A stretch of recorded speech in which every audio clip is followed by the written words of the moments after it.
rogamos tu bendición en el nombre de Jesús. Amén. Tome su lugar, por favor.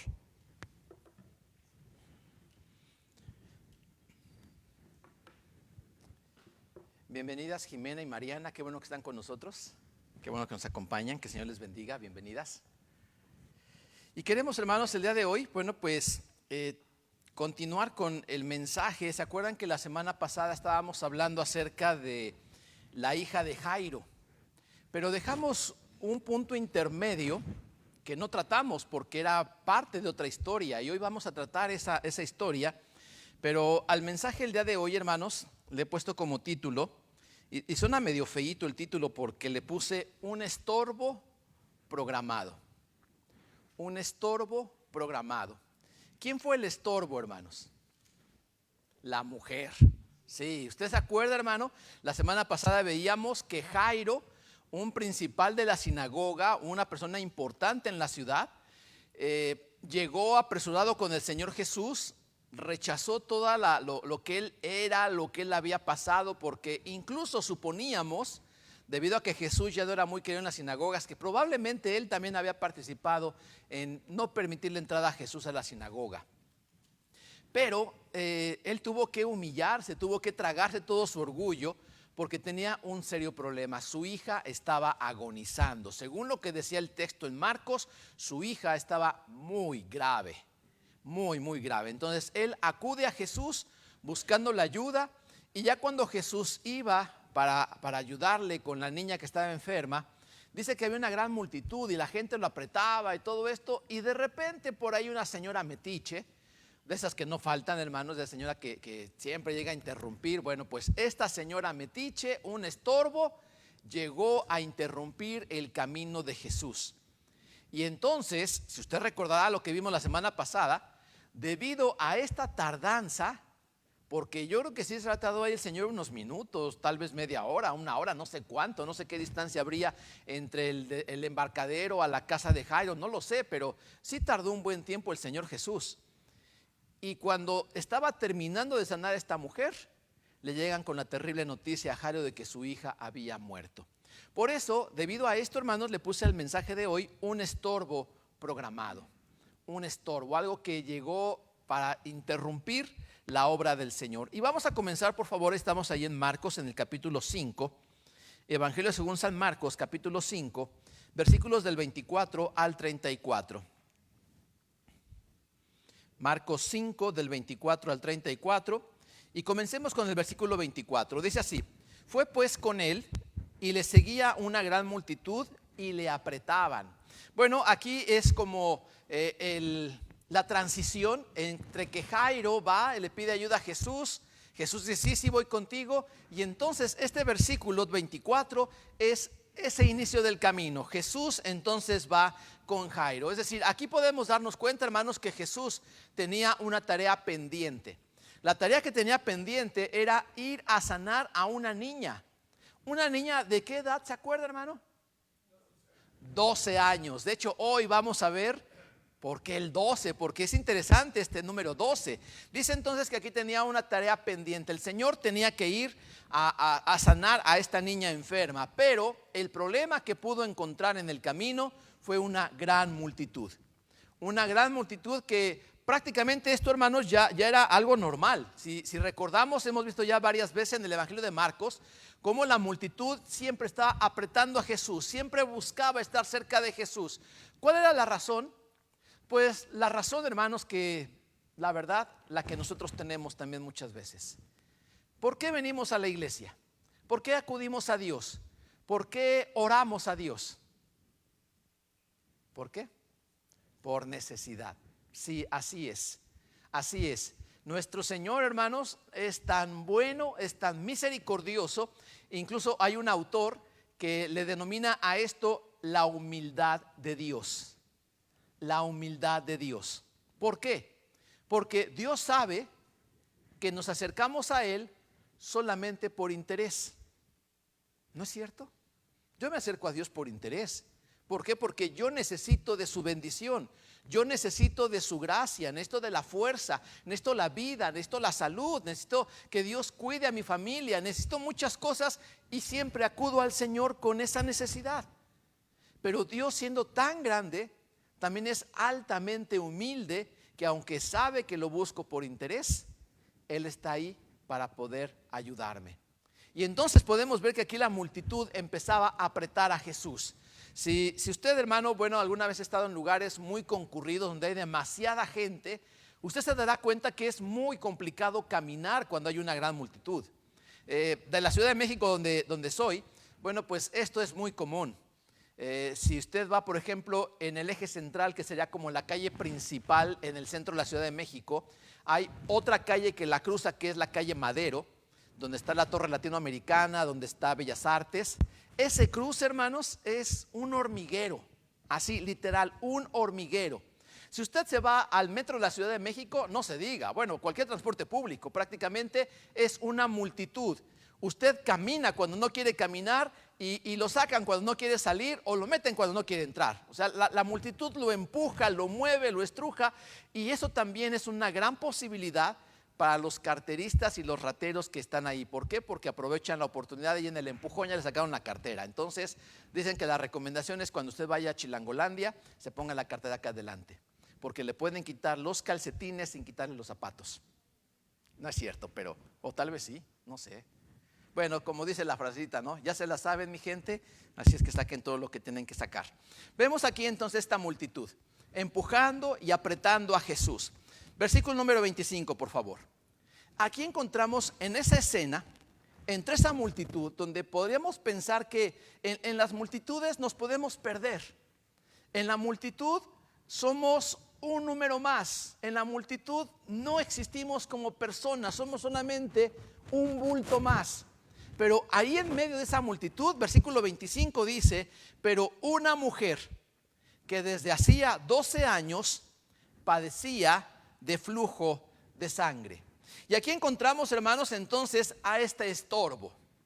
Esta mujer metiche, impertinente, esta mujer que llegó en el momento menos oportuno a interrumpir el camino de Jesús. Y encontramos aquí varias cosas. Y tenemos que entender, hermanos, un poquito la cultura de aquellas épocas y la cultura de aquellos lugares, porque es diferente a la nuestra. Por ejemplo, una mujer, hermanos, cuando salía a la calle, normalmente no podía salir sola. Tenía que ir siempre acompañada por un varón. Y la mujer tenía que caminar detrás del varón con la cabeza cubierta y la cabeza agachada. Esa era la forma en la que tenían que salir las mujeres a la calle. Normalmente las mujeres no andaban solas. En este caso encontramos una situación difícil. ¿Por qué? Porque ella es mujer. En aquellas épocas, en aquellos momentos, las mujeres no eran consideradas un tanto como personas, eran más bien una especie de objeto. No era una persona, era un objeto. Claro, sí era persona, pero era más bien tratada como un objeto. Por lo tanto, no tenían tanta autonomía como se tiene hoy en día, ni los derechos que tienen hoy en día. Una mujer. En este caso también, hermanos, la mujer pues no podía acercarse a un hombre solo. Aunque Jesús no estaba solo, pero ella iba a consultar a Jesús. No podía hacerlo. No podía hacerlo. Estaba prácticamente prohibido que una mujer hablara con un hombre. La única forma en la que podía hablar con un hombre o una mujer era con el permiso del marido y en la presencia del marido. Entonces encontramos que era sumamente complicada la situación para esta mujer. Y esta mujer, entonces, hermanos, vemos que era un serio problema tanto para ella como para Jesús, porque se podía prestar a malas interpretaciones y era un serio problema el que tenía.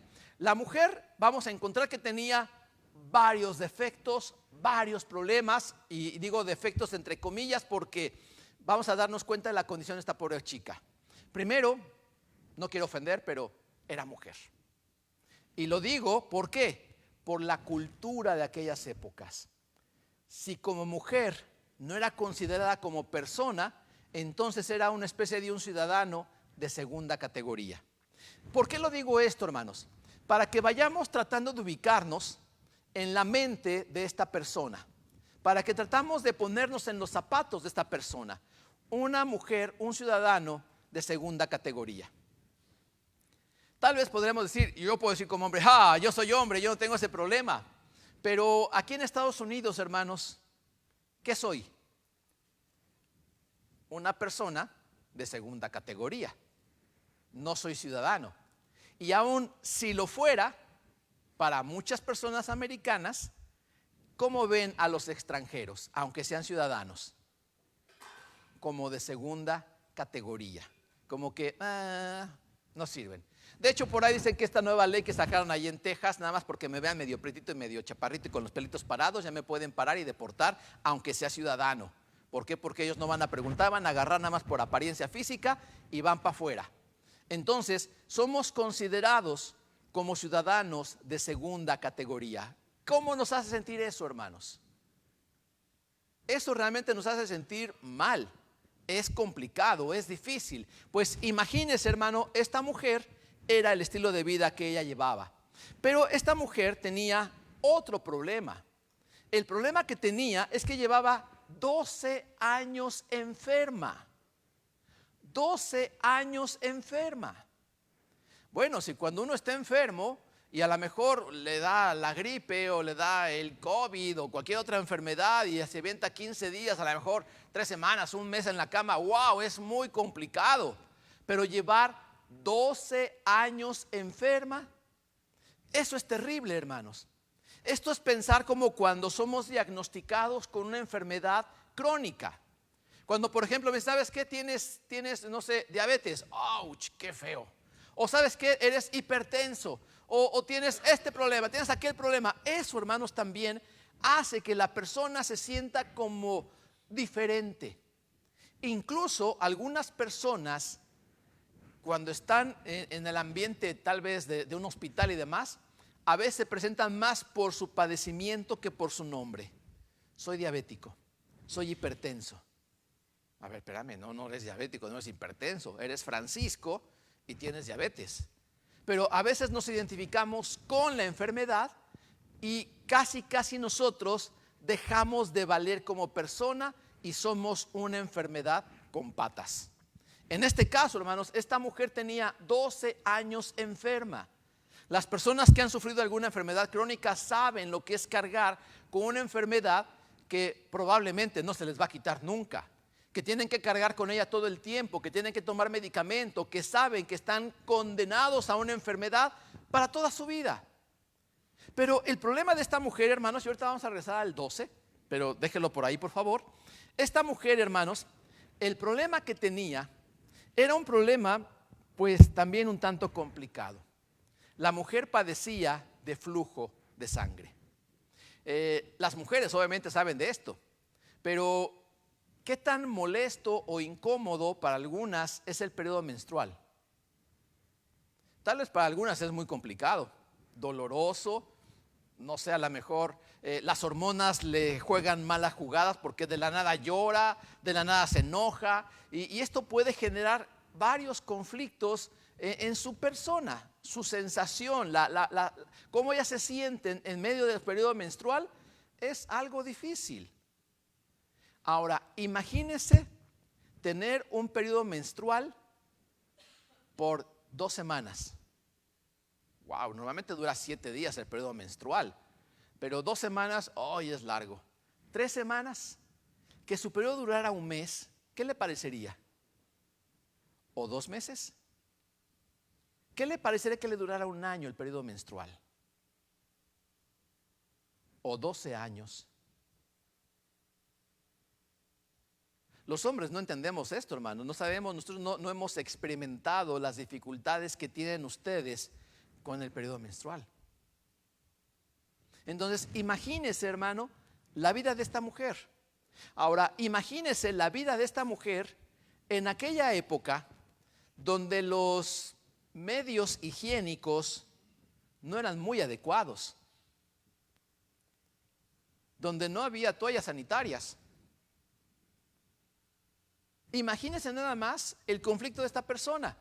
Ahora, por si fuera poco, en la Biblia nos presenta que mientras una mujer tenía su periodo menstrual, esta mujer era considerada inmunda. ¿Por qué? Tiene su razón de ser. Esto no quiere decir que Dios sea mala onda o que tenga algún tipo de problema, no. Sino realmente, hermanos, esto era una forma en la que Dios quería proteger a su pueblo para que su pueblo fuera sano. ¿Por qué?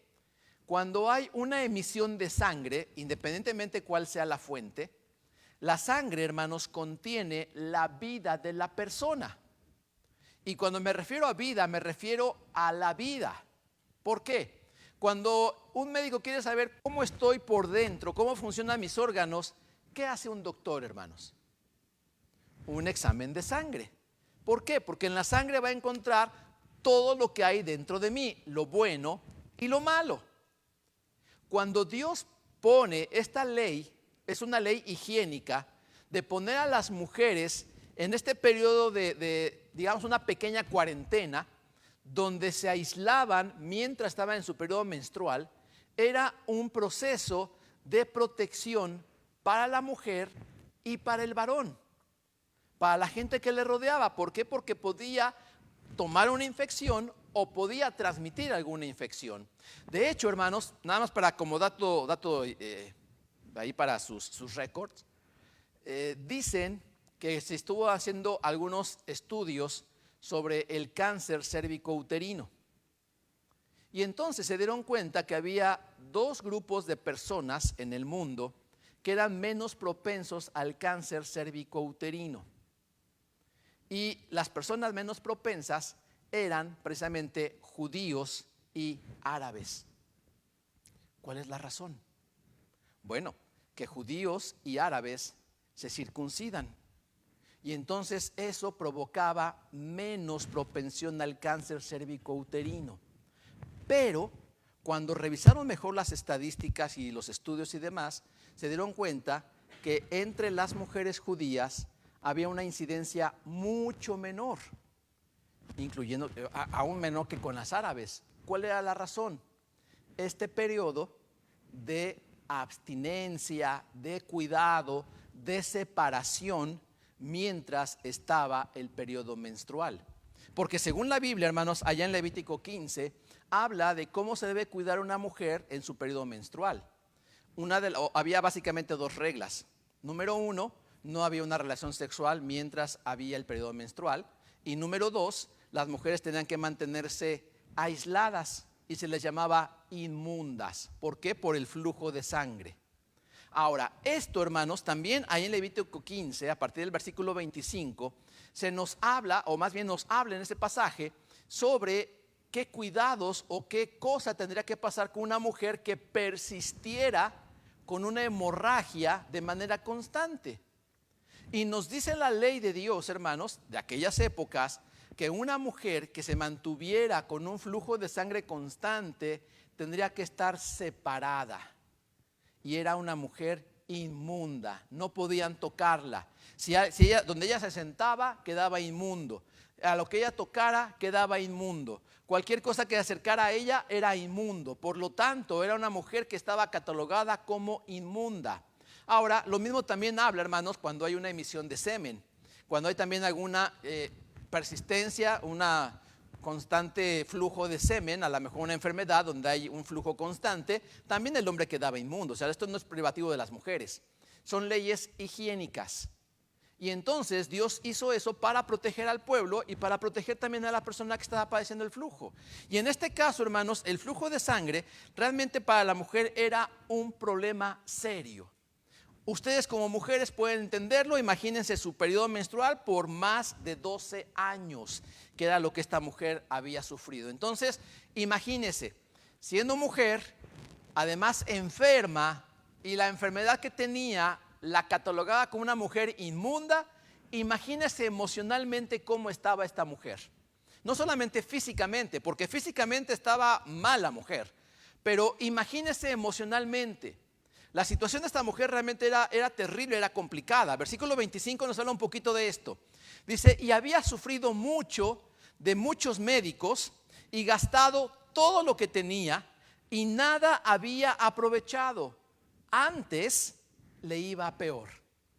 Imagínese, hermano, según lo que nos dice aquí el Evangelio según San Lucas, esta mujer realmente estaba teniendo muy mal tiempo, porque nos dice que había sufrido mucho.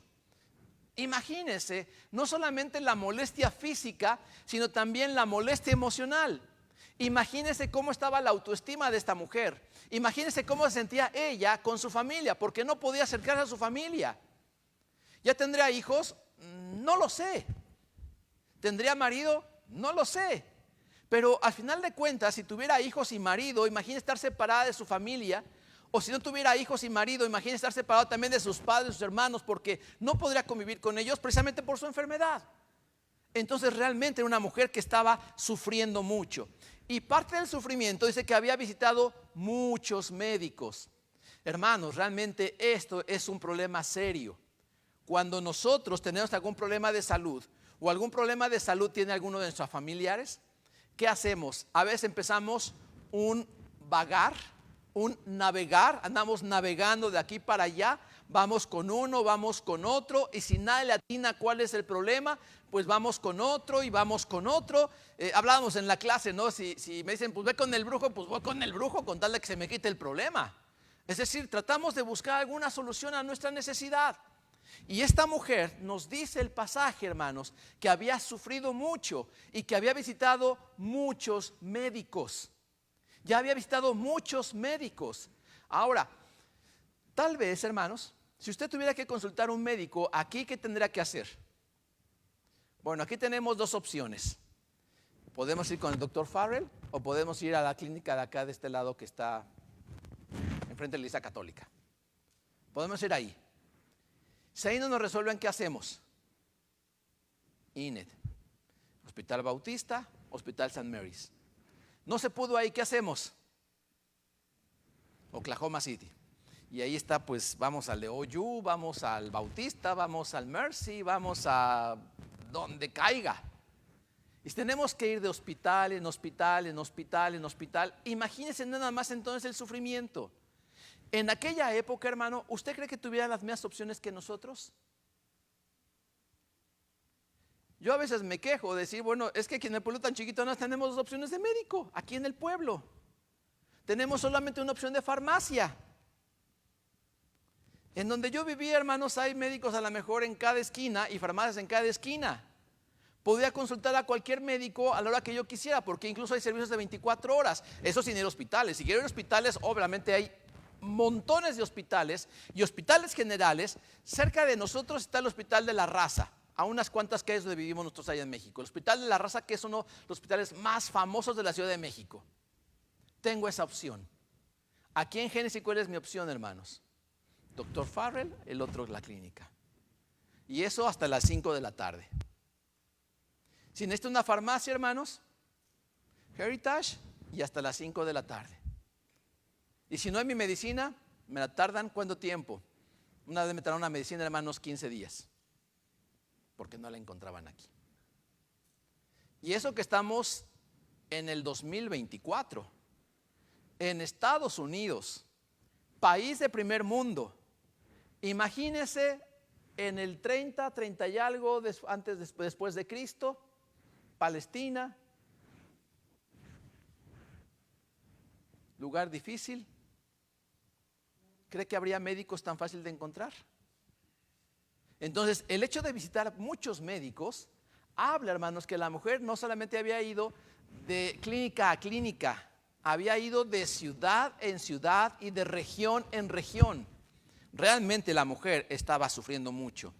Y otro problema más, hermanos. ¿Qué pasa cuando visitamos muchos médicos? Dinero. Dicen que aquí en Estados Unidos la tercer causa de quiebra financiera son gastos médicos. ¿Por qué las personas pueden quebrar financieramente? ¿Por qué pueden incluso perder sus negocios? Por las facturas médicas. Porque los médicos, hermanos, aquí en Estados Unidos se dejan caer. O sea, se dejan caer, pero sabroso con las cuentas. Y a veces, hermanos, me ha tocado 2 veces, revisan el estudio, ven al paciente, no lo auscultan, no lo tocan, no lo revisan, ven el estudio, ven el paciente, ¿estás bien? Dame $500. Wow. O sea, por ver el estudio, por ver literalmente al paciente, dame $500. Wow. ¿Cuánto nos tardó la consulta, hermanos? 5 minutos. ¿Cuánto esperamos para la consulta? 2 horas. y $500 porque la vieron nada más. Esta mujer, hermanos, había perdido todo lo que tenía. O sea, realmente estaba en bancarrota. Entonces, imagínense, en esa época una mujer sola no podía trabajar. De hecho, ninguna mujer trabajaba. No había manera en que una mujer pudiera trabajar. Ella dependía de su esposo o de sus padres para poder sostenerse. Entonces, cuando ella pierde todo, no perdió el dinero de ella, perdió el dinero de la familia. Y esto habla, hermanos, entonces de una crisis también económica, porque imagínense, ya tiene la carga de la enfermedad, ya tiene la carga emocional de ser rechazada, tiene la carga de estar yendo con médico y con médico y con médico, y aparte es la que provocó la crisis financiera de su familia. Es un estorbo hasta para su familia. El enfermo llega a convertirse en un estorbo para la familia, porque hay que cuidarlo, hay que mantenerlo, hay que comprarle medicina, hay que llevarlo al médico y se va gastando y gastando y gastando, no solamente el dinero, sino también la emoción, la fuerza, la vida se va gastando con el enfermo. Esta mujer era un estorbo, no solo para Jairo, no solo para el ministerio de Jesús, sino para su familia e incluso para ella misma. Entonces, imagínense, hermanos, la situación de esta mujer. Vemos también que dice también aquí Marcos que todo lo que había hecho la mujer, dice, no había servido para nada. Había gastado en vano, había tirado el dinero a la calle, no había servido de nada, no tenía ningún beneficio. Esta mujer, con todo lo que había intentado hacer, no logró absolutamente nada. Y hermanos, estamos hablando 12 años de sufrimiento. O sea, no es un sufrimiento de un mes o 2 meses. Es un sufrimiento de 12 años que esta mujer prácticamente está acabando poco a poco con su vida. Y dice también ahí Marcos, agrega una notita. Antes le iba peor. Pues sí. ¿Por qué le iba peor? Porque imagínense, voy al médico con la esperanza de que me encuentren algo y no me encuentran nada. ¿Qué pasa con mi esperanza? Se agota. Veo que la cuenta del banco baja, baja, baja, baja. ¿Cómo me siento? Peor. Veo que mi salud no mejora. ¿Cómo me siento? Peor. Entonces, cada paso que esta mujer daba iba solamente agravando su situación. Versículo 27. Cuando oyó hablar de Jesús, hermanos, Jesús ya para esta época era famoso. Ya se escuchaba mucho acerca de los milagros que él hacía. Y entonces cuando la mujer oye hablar de Jesús, escuchen cómo lo describe Marcos. Vino por detrás, entre la multitud, y tocó su manto. Vea, aquí encontramos algo. La fama de Jesús realmente ya había crecido. Lo vemos desde el principio, porque dice que una gran multitud lo empezaba a apretar, lo empezaba a seguir. Y si leemos los evangelios nos damos cuenta que a cualquier lugar donde iba había siempre un montón de personas siguiéndolo. Es más, cuando tenían que hacer el lonche, ¿para cuántas personas tenía que pensar? ¿Se acuerdas? Los primeros, ¿a cuántos alimentó? 5,000 hombres, sin contar mujeres y niños. La segunda vez, ¿cuántos? 4,000. Wow, entonces es impresionante la gente que seguía a Jesús. Y aquí encontramos entonces que la fama del Señor realmente había crecido bastante. Dice aquí, hermanos, que la mujer se acerca a escondidas. ¿Por qué escondidas? Sencillo, hermanos, la mujer era inmunda. La mujer estaba catalogada como inmunda. Obviamente, pues si aquí alguien se enferma, si algo pasa, pues dicen que pueblo chico, infierno grande, se entera todo el mundo de los chismes de aquí del pueblo. Al día de ayer estaba parado aquí un RV y pues me pareció extraño y me asomo con la ventana. Le digo a mi Betty, mira, soy el chismoso de la ventana, porque estaba viendo qué pasaba con el RV que debía estar estacionado aquí enfrente. O sea, todo el mundo se entera de lo que pasa en el pueblo. ¿Usted cree que sabían lo que le pasaba a Juanita, la del 8? Que tiene ya 12 años de flujo menstrual, bueno, de flujo de sangre. ¿Usted cree que la gente sabía de ella, hermanos? Yo creo que sí, sin duda alguna. La gente sabía del problema de esta mujer. Por eso dice que viene por detrás de la multitud. Es decir, todos estaban siguiendo a Jesús y ella se fue ahí colando entre las personas para tratar de llegar a Jesús. Ahora, imagínense, hermano, no es fácil. No es fácil. Si usted ha visto, por ejemplo, cuando algún político anda haciendo campaña, cómo la gente va detrás de él y alrededor y rodeándolo y todo esto, es muy difícil llegar a esa persona. Pues llegar a Jesús fue muy complicado, porque dice que se acercó a él escondidas, mezclándose entre la multitud. ¿Y esto por qué, hermanos? Porque la mujer tenía que pasar desapercibida. No podían verla en público. ¿Por qué? Porque era inmunda. O sea, recuerde esto. O sea, la mujer era inmunda, no podían verla en público, por eso se esconde entre la multitud, ahí va más o menos metiéndose entre las personas, trata de llegar a Jesús. ¿Para qué? El texto en español dice para tocar su vestido, pero en el griego, hermanos, no dice tocar, dice para aferrarse de su vestido, para sostenerlo, para mantenerse agarrada del vestido del Señor.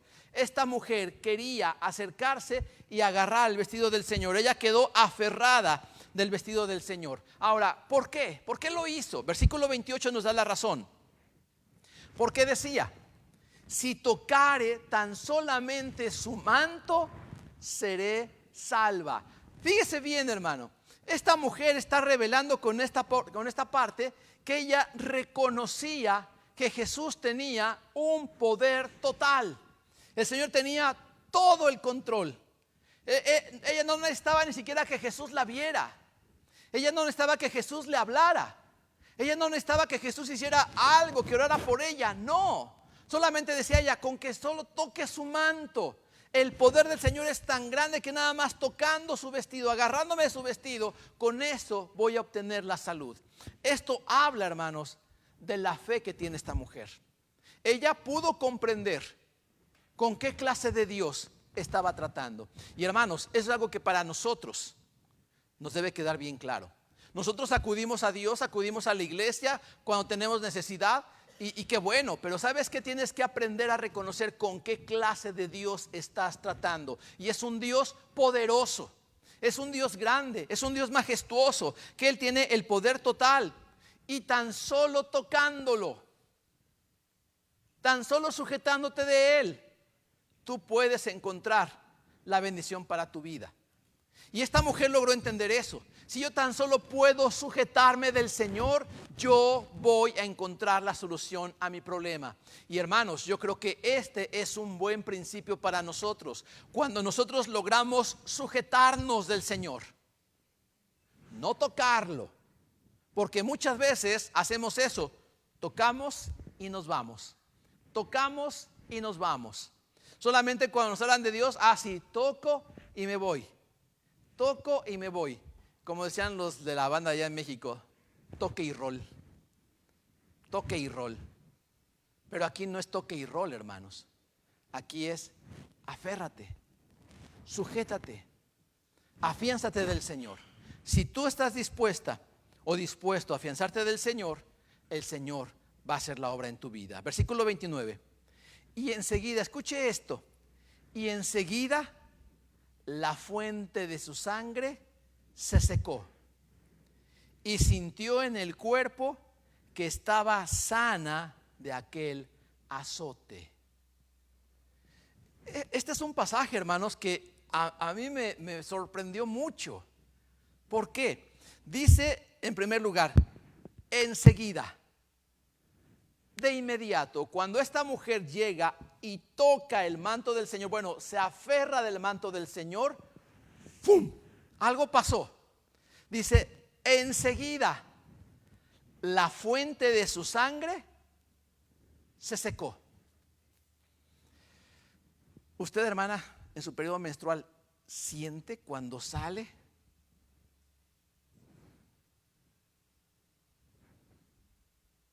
Yo no sé, no puedo decirlo, pero usted lo sabe. Pero cuando usted está enfermo, ¿usted siente la enfermedad? ¿Siente la molestia? Cuando tiene, por ejemplo, congestión nasal, ¿siente la molestia? ¿Siente cómo duele esta parte? ¿Cómo se siente como inflamado que no puede respirar? ¿O como el flujo de moco está duro y por más que se limpie, por más que siempre está duro y duro y duro? ¿Siente eso, hermano? Pero cuando llega la salud, ¿lo siente también?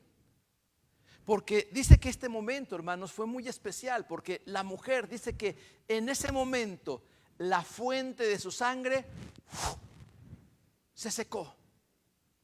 Ya no sintió más, no sé, la sangre, hermanos, a mí cuando yo me he cortado, la sangre se siente como tibia, como calientita, se siente como agüita corriendo.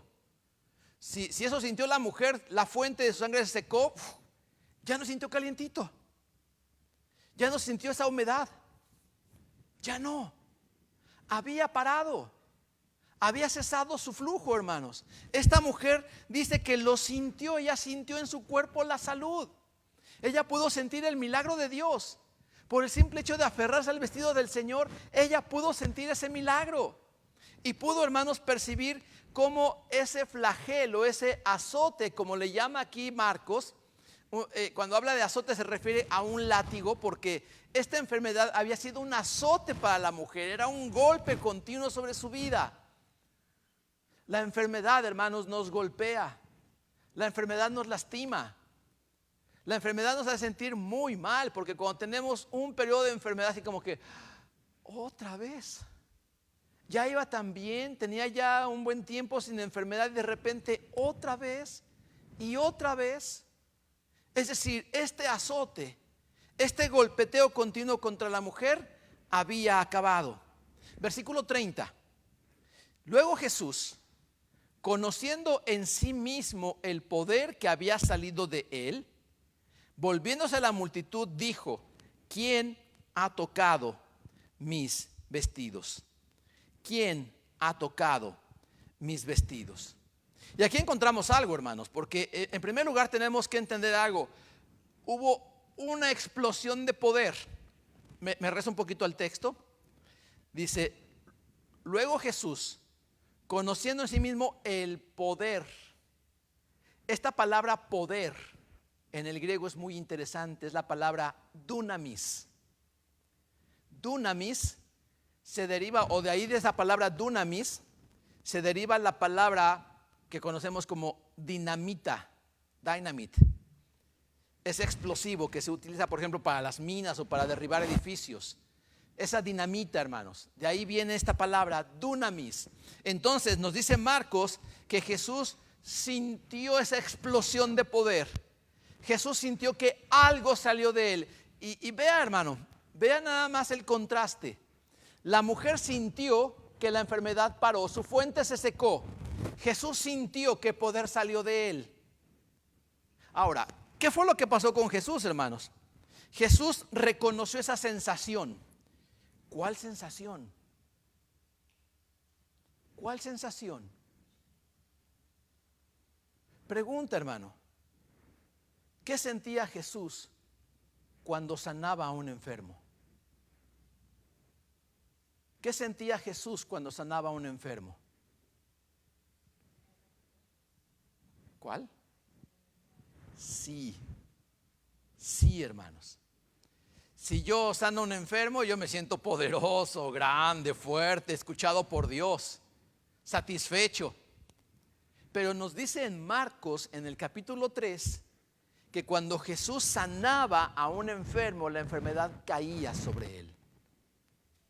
Ahora, no creo que Jesús tuviera flujo de sangre, pero sí tenía, hermanos, esa sensación, ese malestar. Porque dice, hermanos, el pasaje que Jesús, conociendo en sí mismo el poder que había salido de él, es decir, Jesús sintió, hermanos, Jesús sintió que algo pasó en él, algo salió, poder, pero algo entró, enfermedad.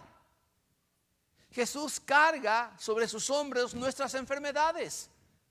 Jesús carga nuestras dolencias. El castigo de nuestra paz, dice allá en Isaías, fue sobre él, y por su llaga nosotros fuimos curados. Es decir, con el sufrimiento del Señor viene nuestra salud. Y en este caso la mujer dejó de sufrir, pero Jesús comenzó a sufrir. Jesús sintió lo mismo que la mujer, nada más que al revés. La mujer siente la salud, Jesús siente la enfermedad. La mujer queda libre del azote, Jesús ahora es azotado. Jesús sintió, hermanos, ese poder. Y es entonces donde Jesús hace una pregunta que podríamos pensar es una pregunta tonta. ¿Por qué? Porque él pregunta a la multitud, ¿quién me tocó? ¿Quién me tocó? Y les digo, esto es una pregunta tonta, hermanos, porque si nos imaginamos a Jesús caminando y la multitud apretándole, ¿quién lo tocó? Es como cuando uno busca en esos cuentitos o en esas figuritas, andamos buscando a Willy, ¿no? O sea, busca a Willy. ¿Dónde está Willy? Pues hay un chorro de cosas, no sé dónde está Willy. Pues así, o sea, por favor, o sea, ¿cómo dices que quién te tocó? Pero él, hermanos, no fue solamente el toque. Recuerden que aunque en español se tradujo como tocar, en el griego dijo sujetar, agarrar, aferrarse. Jesús pregunta, ¿quién se aferró a mi vestido? ¿Quién se aferró a mi vestido? Y esto, hermanos, lleva a los discípulos la misma expresión que nosotros tenemos. Ay, por favor, Señor. O sea, ¿cómo preguntas esa pregunta tan tonta? O sea, hay un montón de gente y preguntas, ¿quién te tocó? Porque es lo que dicen los discípulos. Sus discípulos le dijeron, ves que la multitud te aprieta y dices, ¿quién me ha tocado? Entonces los discípulos, hermanos, se asombran o se burlan. No sé cómo expresarlo, pero los discípulos, ay, por favor. Yo creo que hasta rolaron sus ojitos, hicieron su rol, ay, así. Ay, Señor, por favor. ¿Por qué? Por favor, o sea, viene un montón de gente y preguntas, ¿quién te toca? Precisamente, hermanos, esta imagen es este cruce de Madero y el eje central. Entonces, ese es un día normal en el centro de la Ciudad de México. Ese es el cruce de ahí. Entonces, ¿quién me tocó? Si yo voy caminando ahí y pregunto, ¿quién me tocó? O sea, más bien tendría que preguntar, ¿quién no me tocó? O sea, porque obviamente me van a estar tocando, hermanos, porque hay mucha gente. Entonces, esta pregunta que los discípulos hacen realmente llama la atención, pero fíjese bien, Jesús no hace caso a esta pregunta impertinente de los discípulos. Vea lo que hace el Señor Jesús, versículo 32. Pero él miraba alrededor para ver quién había hecho esto. Fíjese bien, hermano, aquí lo importante es esto. Lo importante no es el toque del vestido. Lo importante no es estar cerca de Jesús, porque mucha gente lo tocó. Yo creo que hasta lo aventaban, lo empujaban, lo apachurraban. De hecho, ¿se acuerda que por eso Jesús pedía una barca para poder predicar desde la barca y que la gente se quedara en la orilla del mar? Para evitar eso, hermanos. Pero lo que hacía que Jesús, hermanos, él estaba buscando alrededor porque él veía algo muy importante. Buscaba por todos lados tratando de encontrar de dónde venía, hermanos, esa fe. ¿De dónde venía, hermanos, ese resultado? Porque mucha gente tocó a Jesús, pero no todos los que lo tocaban quedaban sanos. Y eso es muy importante, porque es probable que yo venga a la iglesia, pero el que venga a la iglesia, yo digo, es que yo toco a Jesús, no implica realmente que tú seas salvo o que seas sano del Señor. Porque la multitud tocaba a Jesús, la multitud la apretaba, pero solamente una mujer resultó sana en esta escena. ¿Tú de cuál eres? ¿Del que se aferra a Jesús o solamente el que lo toca y te das a un lado? Solamente de pasadita lo tocas y te das a un lado. ¿Realmente estarías dispuesto a comprometerte con Dios o solamente hay una embarradita, un toquecito nada más? ¿Qué es lo que tú quieres en tu vida? Porque mucha gente lo tocó. Por eso Jesús voltea entre la multitud para ver quién era la persona que había logrado despertar el poder de él. ¿Quién era la persona que había sanado? Esto es obvio, hermanos. Si Jesús sintió la enfermedad, si Jesús sintió el poder que salió de su vida, obviamente al entrar la enfermedad salió la salud. ¿Quién fue el beneficiario de esa salud? Si yo estoy cargando la enfermedad de alguien, ¿quién es ese alguien? Si yo estoy llevando la carga de esta persona, ¿quién es esta persona? Es lo que Jesús estaba preguntando, no tanto quién lo tocaba, quién lo apachurraba, no. Jesús estaba buscando quién era la persona que había recibido la salud. Versículo 33. Entonces la mujer, y aquí entendamos, hermanos, nuevamente ubiquémonos en la situación de la mujer. Una mujer inmunda, 12 años, en bancarrota, con un gran sufrimiento, un gran dolor. Físicamente, hermanos, bueno, sabemos que cuando hay una hemorragia, pues hay problemas porque uno puede tener anemia, pierde mucha sangre. Obviamente esto debilita el cuerpo. Una mujer que posiblemente sus rasgos eran muy delgados, pálido tal vez su rostro por la falta de sangre, con poca fuerza, pero con una gran dedicación, con una gran determinación. Si tan solo me aferro de su manto, voy a ser salva. Versículo 33. Entonces la mujer, vean cómo lo describe Marcos, hermanos. Dos características que tenía la mujer: temiendo y temblando. Temiendo y temblando, temor y temblor. Sabiendo lo que en ella había sido hecho, vino y se postró delante de él y le dijo toda la verdad. Encontramos aquí entonces, hermanos, que la mujer fue descubierta. El Señor se dio cuenta que había salido poder, y entonces él vio que la mujer, al darse cuenta, cuando Jesús de repente, si va con toda la multitud, ella lo toca, yo creo que ella se quedó por atrás.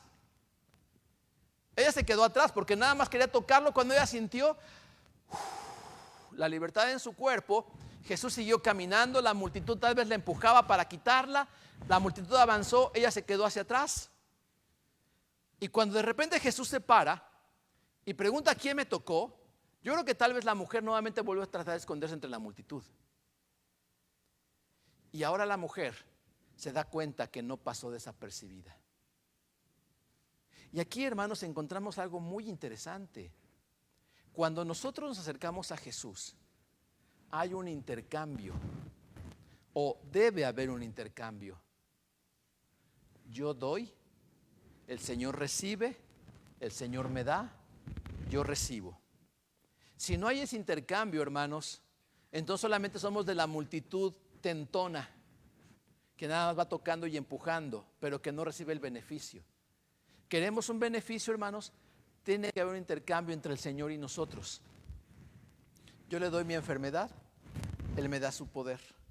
Él me da la salud, yo le doy mis cargas. Y entonces encontramos, hermanos, este toma y daca, toma y daca.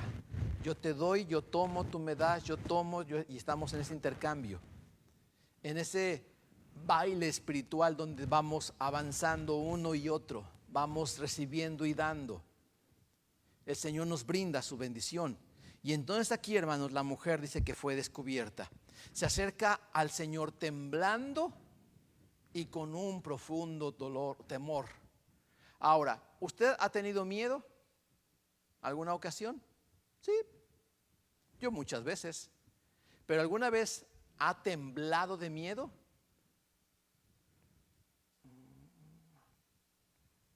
Que yo recuerdo a lo mejor sí algunas ocasiones así como que estoy y como que me empieza mi patita y así como que no la puedo controlar por el nervio. Sí ha habido momentos, no muchos, en el que tiemblo y temo. Muchos donde temo, pocos donde temo y tiemblo, muy pocos. Esta mujer, hermanos, enfrenta esto, temor y temblor.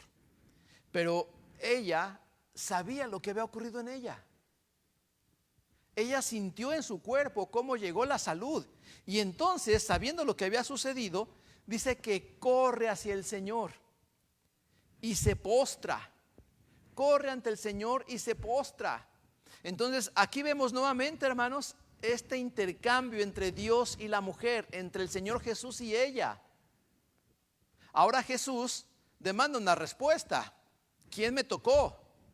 Y la mujer corre hacia él y le reconoce como el Señor, porque se postra, porque se humilla ante él. Eso indica el postrarse, reconocer ante quién estoy. Y aquí, hermanos, es para que entendamos algo. Jesús no es Chucho, Jesús no es mi cuate, Jesús no es mi amigo, Jesús es el Señor. Ya ves, no, pues con el jefe, yo voy acá con el jefe. Espérate, o sea, no estás hablando de tu cuate. O sea, sí, pero no. Sí es tu amigo, sí es muy cercano, pero ¿sabes qué? Es el Señor. Y esta mujer lo reconoce y se postra ante él, reconociendo la grandeza del Señor. Y entonces, vea lo que hace la mujer. Ahora la mujer habla su verdad.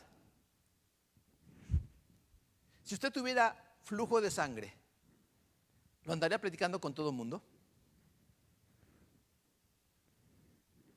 Yo pienso que no.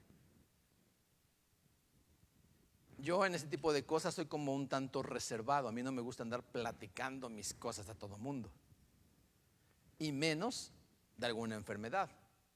Y menos si la enfermedad tiene que ver, diría una persona, con mis partes pudendas. Menos. O sea, si yo tuviera problemas de próstata, no diría, ay, sí tengo problemas de próstata. No. Me daría como penita. ¿Sí me explico? Me daría como penita. Y esta mujer, ante toda la multitud, declaró lo que había pasado. Declaró lo que había ocurrido. Esto tal vez podría entenderse, hermanos, como esa confesión cuando nosotros llegamos a Jesús y le declaramos todo lo que somos. Y sí es vergonzoso lo que hemos hecho ante el Señor, sí es vergonzoso nuestro pecado, porque a veces podemos pensar, bueno, pues yo he pecado, pero pues no tanto, hay gente muy mala, gente esto, gente aquello, pero pensemos en esto. ¿Cuánto necesito robar para ser un ratero?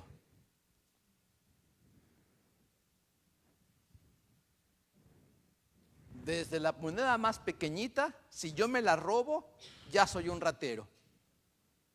Ahora, obviamente las consecuencias son diferentes, pero para Dios soy un ratero. Si me robé 1,000,000 o me robé un penny, soy un ratero. Si agarré un lápiz que no era mío, o una goma, un sacapuntas que no era mío, hermano, soy un ratero. Y como ratero merezco la muerte, dice la Biblia, la paga del pecado es la muerte. Y hablamos nada más de robar. Pero por ejemplo, ¿cuántas veces te has enojado? Porque la Biblia habla que el enojo equivaldría como al homicidio. ¿Por qué? Porque el enojo es la raíz del homicida. O sea, una persona mata porque está súper enojada contra alguien. Entonces, obviamente, el enojo es igual. Claro, obviamente acá ya creció mucho, pero es la raíz, es la base. ¿Te has enojado alguna vez contra alguien? Entonces eres pecador. ¿Has deshonrado a tus padres alguna vez? Entonces eres pecador. ¿Has mentido alguna vez? Entonces eres pecador. Y según la Biblia, tú y yo merecemos el infierno, porque la Biblia dice que la paga del pecado es muerte. Tu pecado no es pequeño. Tú eres pecador, eres pecadora. Y mientras no reconozcamos esto, que es vergonzoso, porque sí es vergonzoso que me digan ratero, es muy vergonzoso. Es vergonzoso reconocer que soy un adúltero, es vergonzoso que soy un mentiroso, es vergonzoso decir lo que soy, es vergonzoso. Pero mientras yo no vaya a Jesús y le confiese mis pecados, no voy a encontrar la salud. Y fíjese bien esto, hermano, porque sí es vergonzoso decirlo. Pero cuando yo lo digo, yo tengo que entender algo. Jesús me perdona, me limpia, me quita ese flujo de pecado, ese flujo de sangre, como lo que hizo con la mujer. La mujer ya no tenía problema en declararlo. ¿Por qué? Porque ya había sido limpiada, ya había sido perdonada, ya había sido purificada. Su inmundicia ya no existía. Había sido inmunda, ahora ya no. Había estado enferma, ahora ya no.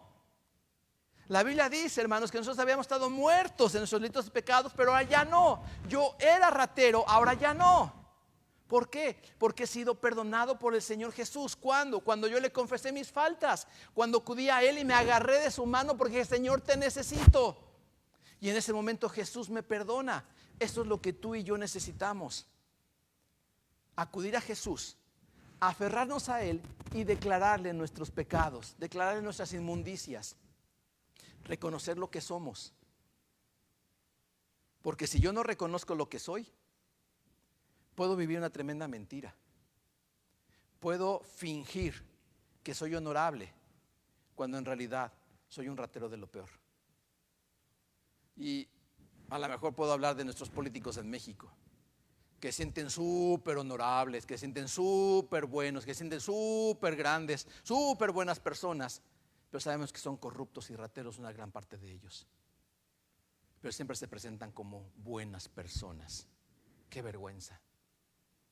Y tal vez nosotros seamos iguales, que nos presentamos como buenas personas cuando somos pecadores y merecemos la muerte.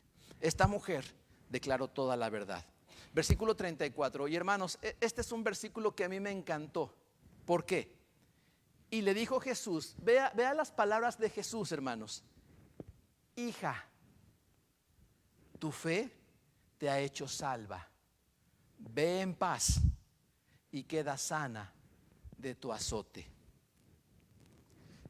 En este pasaje, hermanos, podemos encontrar la profunda compasión de nuestro Señor. Una mujer inmunda, mujer inmunda, pobre, maltrecha. Y el Señor, hermanos, muestra compasión para esta mujer. Y vea cómo le dice, hermano, esta es una palabra que me encantó. ¿Cómo le dice a la chica, hermanos? Hija. ¿Qué edad tendría la mujer, hermanos? No sé, pero yo considero que era una mujer joven. Una mujer joven.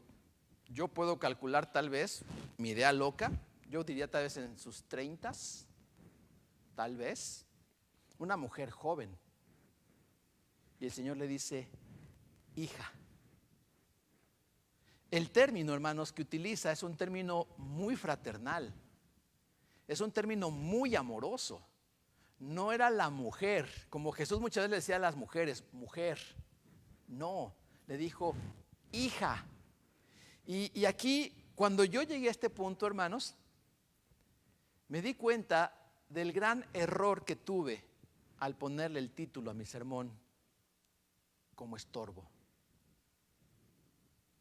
Jairo, ¿cómo vio a esta mujer? Como un estorbo. ¿Por qué?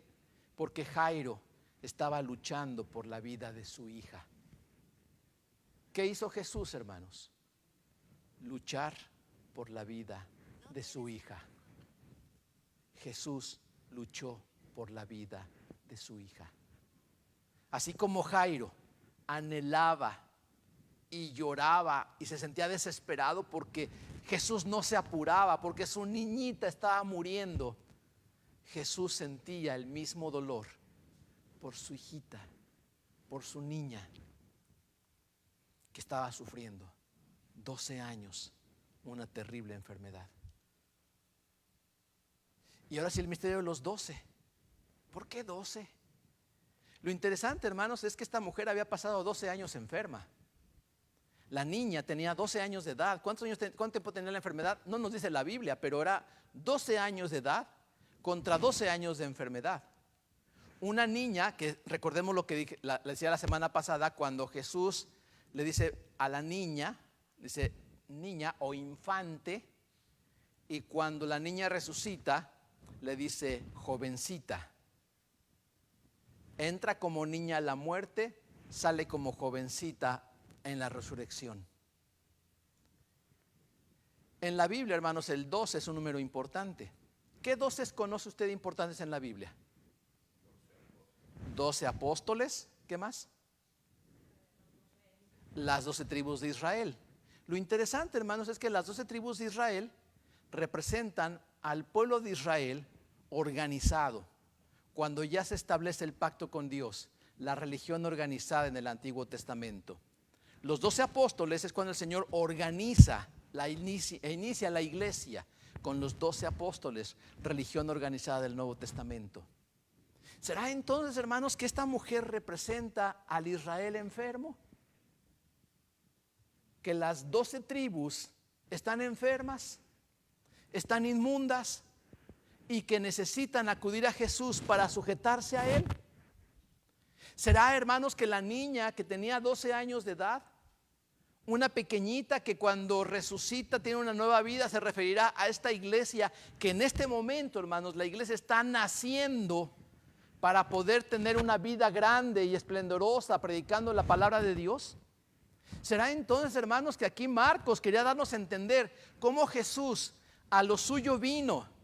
Jesús quería salvar a los judíos. Jesús quería salvar a los suyos, a su pueblo, a sus hijos. Pero también quería iniciar una nueva iglesia, una nueva familia con nosotros como cristianos. para que lleváramos el evangelio a todo el mundo. Será este pasaje, hermanos, una unión entre el Antiguo Testamento y el Nuevo Testamento, entre el pueblo de Israel y la iglesia, mostrando la compasión de Dios para ambos pueblos. ¿Será eso, hermanos? ¿Será que Dios ama profundamente a su pueblo de Israel, pero también habla esa pequeñita niña que está naciendo una nueva vida, que es la iglesia, y los ama de igual manera que tiene compasión por ambas niñas? ¿Será, hermanos, que el Señor Jesús tiene un profundo amor por todo el mundo y quiere salvarlos? Yo creo que sí, hermanos.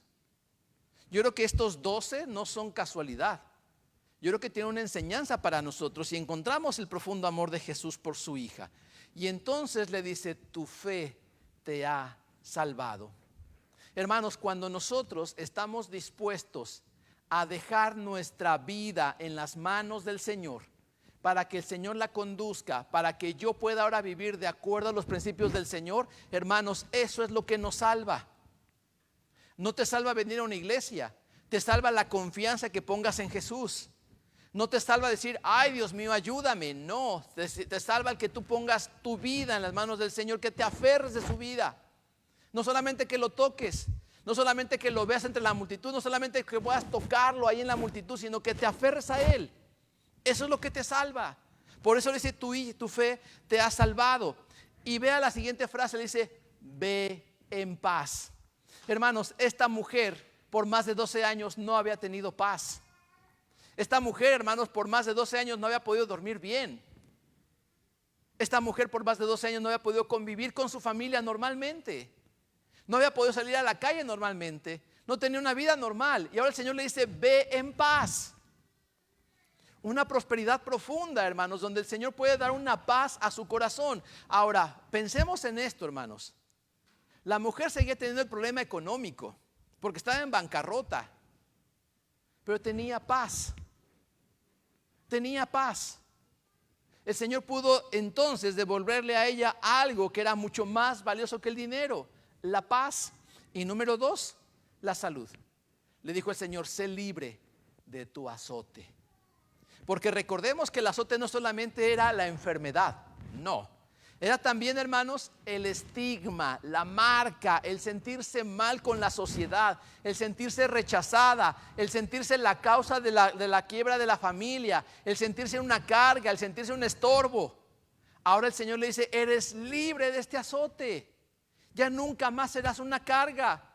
Nunca más tendrás que pasar por esta vergüenza. Nunca más, eres libre.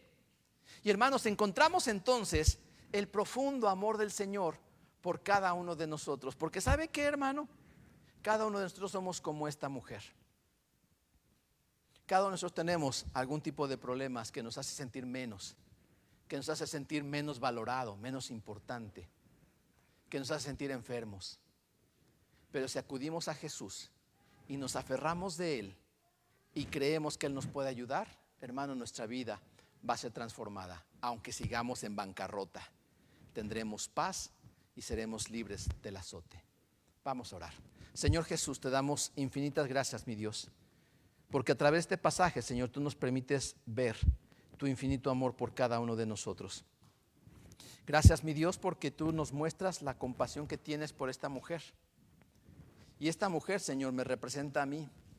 Esta mujer, Señor, representa mi sufrimiento, mi dolor, mi vida. Pero gracias, mi Dios, porque tú me muestras que también puedes tener compasión de mí. Si solamente, Señor, me aferro a ti. Si solamente creo que tú me puedes ayudar y decido poner mi vida en tus manos. Señor, gracias, Padre, por venir a mi vida. Gracias por haberme salvado, Señor. Gracias, Señor, por quitarme la vergüenza y por darme la paz y librarme de mi azote, Señor. Pero yo te ruego por aquellos que aún no han tenido esta oportunidad, mi Dios, que aún no han entregado su vida a ti. Yo te suplico, Señor, para que les des esta oportunidad más, para que ellos, Señor, puedan venir a ti, Señor, y se aferren a ti, que acudan a ti, Señor, con esa profunda fe, que se sujeten de ti, Señor, para que tú puedas quitarles el azote de su vida, que tú les quites, Señor, sus pecados, su vergüenza, su dolor, su angustia, Y aun cuando tengan que seguir pasando con problemas económicos o necesidades aquí en el mundo, que puedan tener paz en su interior. Yo ruego, Señor, para que tú hagas la obra, para que tú, Señor, te manifiestes en nuestras vidas. Y si tú quieres tomar esta decisión hoy en tu corazón, haz esta oración conmigo. Dile a Jesús así: Señor Jesús, reconozco que me haces falta en mi vida. Reconozco, Señor, que he estado lejos de ti, que he vivido en pecado, que he hecho cosas que te desagradan, que solamente vengo a ti cuando tengo necesidades, Señor. Pero hoy reconozco que tú eres el Todopoderoso. Y sí, Señor, tengo necesidad de ti. Tengo necesidad que me cambies. Yo te entrego mi vida. Te pido que la tomes en tus manos. Hoy me aferro a ti, Señor, y hoy decido caminar contigo. Gracias, Señor, por perdonarme. Gracias por salvarme. Y, Señor, hoy quiero caminar contigo. Gracias por la vida que me das. Y gracias por tu amor, Señor. Y si tú has hecho esta oración conmigo, yo quiero decirte que tú ahora eres hijo de Dios y que tu vida es diferente. Camina ahora con el Señor y el Señor va a seguir bendiciendo tu vida. Gracias, Señor, por tu amor. En el nombre de Jesús. Amén. Que el Señor les bendiga, hermanos. Gracias.